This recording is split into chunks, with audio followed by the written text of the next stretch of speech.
Menilai akhir konflik Palestina-Israel.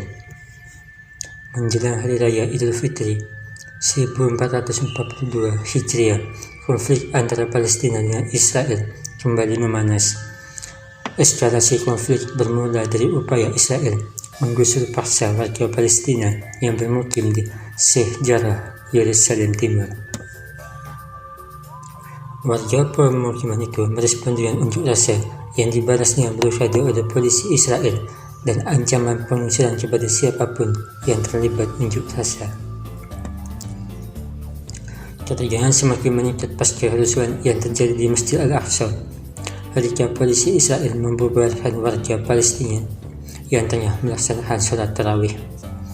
Kemudian pada Senin, faksi Hamas di Jalur Gaza menembakkan roket ke arah Tel Aviv dan sejumlah wilayah Israel lainnya sebagai respon atas tindakan Israel di Yerusalem. Serangan roket Hamas itu dibalas Israel dengan membombardir Jalur Gaza menggunakan jet tempur yang mengakibatkan kerusakan bangunan dan korban jiwa.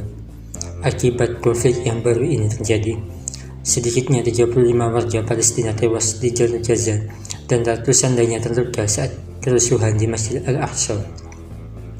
Sementara itu, Israel melaporkan 5 warganya tewas akibat serangan roket yang dilancarkan Hamas. Konflik yang baru terjadi menambah catatan panjang tragedi berdarah yang melanda Palestina. Akar dari tragedi kemanusiaan yang terjadi di Palestina kini bahkan bisa dilacak hingga 100 tahun ke belakang. Melansir History, Israel berakar dari gerakan Zionisme yang lahir pada abad ke-19 di kalangan Yahudi yang tinggal di wilayah Kekaisaran Rusia. Pada waktu itu, kaum Yahudi di Kekaisaran Rusia mendambakan berdirinya sebuah negara Yahudi di mana mereka bisa tinggal dengan damai tanpa persekusi.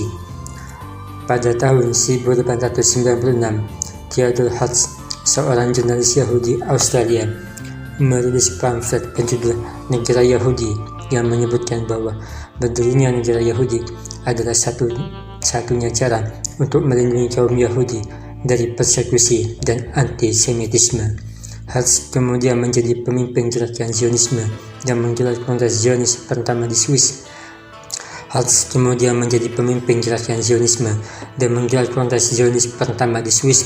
1897. Pada awalnya, Kongres Zionis tidak langsung memilih Palestina sebagai lokasi berdirinya negara Yahudi. Sejumlah lokasi sempat dipertimbangkan, seperti Uganda dan Argentina. Namun kaum Zionis akhirnya memilih Palestina berdasarkan keyakinan bahwa tanah tersebut adalah tanah suci yang dijanjikan bagi bangsa Yahudi oleh Tuhan.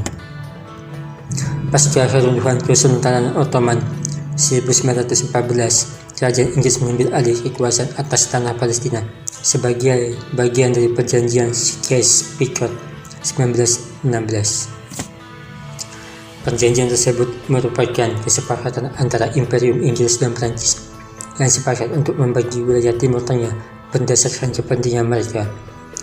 Pada 1917, sebelum dimulainya mandat Inggris 1920 hingga 1947 atas Palestina, Inggris mengeluarkan deklarasi reform. Melalui deklarasi tersebut, Inggris berjanji akan memberikan sebuah rumah bagi kaum Yahudi di tanah Palestina. Mulai 1919, dengan dibantu Inggris, gelombang demi gelombang imigran Yahudi mulai memasuki tanah Palestina. Antara 1922 dan 1935, populasi Yahudi di Palestina meningkat. Antara 1922 dan 1935, populasi Yahudi di Palestina meningkat dari semula 9% menjadi hampir 27% dari total populasi. Sebelumnya, pada 1980, sudah ada komunitas Yahudi yang tinggal di Palestina. Mereka dikenal dengan sebutan Yusnuf dan menyumbang 3% dari total populasi Palestina. Berbalikan dengan kaum Yahudi Zionis yang masuk ke Palestina, kaum Yahudi Yusnuf tidak pernah menginginkan berdirinya negara Yahudi di Palestina.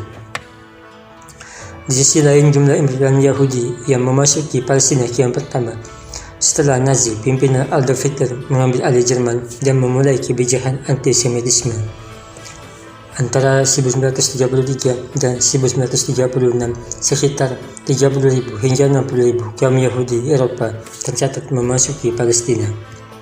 Terus bertambahnya kaum Yahudi yang memasuki Palestina membuat warga Palestina pada tahun 1936 melancarkan pemberontakan terhadap Inggris yang mendukung terciptanya koloni Zionis di tanah air mereka. Inggris menghancurkan pemberontakan yang berlangsung hingga 1939 itu.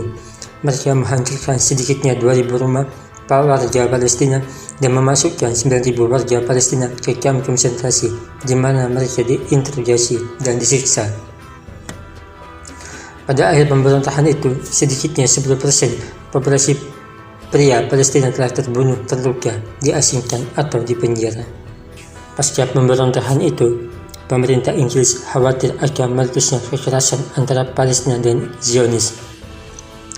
Inggris kemudian mencoba membatasi imigrasi kaum Yahudi Eropa menuju Palestina. Pada 1944, beberapa kelompok bersenjata Zionis menyerahkan perang terhadap Inggris karena mencoba membatasi imigrasi Yahudi ke Palestina. Sedangkan saat itu kaum Yahudi tengah mencoba melarikan diri dari Holocaust. Organisasi paramiliter Zionis melancarkan sejumlah serangan terhadap Inggris. Serangan paling terkenal adalah pemboman King David Hotel pada 1946 yang menewaskan 91 orang. Pada awal 1947, pemerintah Inggris akhirnya mengakui bahwa mereka telah melakukan kesalahan dalam menangani permasalahan di Palestina. Inggris kemudian menyerahkan permasalahan Palestina kepada PBB dan mengakhiri proyek kolonialnya di sana. Pada 29 November 1947, PBB mengadopsi resolusi 181 yang merekomendasikan pembagian Palestina menjadi 2 negara, yakni negara Yahudi dan Palestina. Saat itu kaum Yahudi di Palestina merupakan 1/3 dari populasi dan memiliki kurang dari 6% dari total luas tanah. Namun di bawah rencana pembagian PBB, mereka dialokasikan 55% dari tanah, meliputi banyak kota utama dan garis pantai penting dari Haifa ke Jaffa. Pembagian yang tidak seimbang itu membuat bangsa Palestina menolak proposal dari PBB. Tidak lama setelah pengadopsian resolusi 181 oleh PBB, pecah perang antara bangsa Palestina dengan kaum Zionis Israel. Pada 14 Mei 1948 di Tel Aviv, Ketua Badan Yahudi David Ben-Gurion memproklamasikan berdirinya negara Israel. Dalam proklamasi itu, Ben-Gurion juga menjadi Perdana Menteri pertama Israel. Pada saat bersamaan, gemuruh senjata tentunya perdamaian Israel-Palestina berjalan lambat dan pada tahun 2000 hingga sekarang pertempuran demi pertempuran terus terjadi di Palestina.